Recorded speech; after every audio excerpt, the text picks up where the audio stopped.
بدأ نيوكاسل يونايتد الإنجليزي في تحديد أهدافه خلال الميركاتو الشتوي القادم من أجل تعزيز صفوفه، وذلك بوضع عدد من اللاعبين تحت رادار الفريق. يبقى أبرزهم الدولي المغربي حكيم زياش لاعب تشيلسي.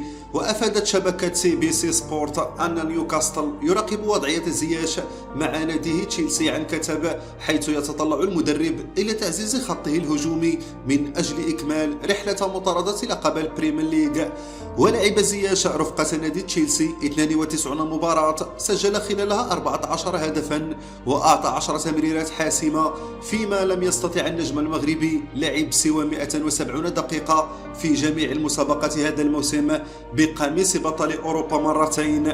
وكان اللاعب المغربي على وشك مغادرة أسوار ستانفورد بريدج خلال الصيف المنصرم للعب في سان سيرو بقميص ميلان، غير أن ممثلي اللاعب والنادي لم يتوصلوا إلى اتفاق مع الروسونيري. يشار إلى أن زياش سيكون محط اهتمام العديد من الأندية الأوروبية مع اقتراب الميركاتو الشتوي، وذلك إن ظل استبعاد اللاعب قائما من طرف مدرب تشيلسي غراهام بوتر، خصوصا بعد تألقه في كأس العالم قطر 2022.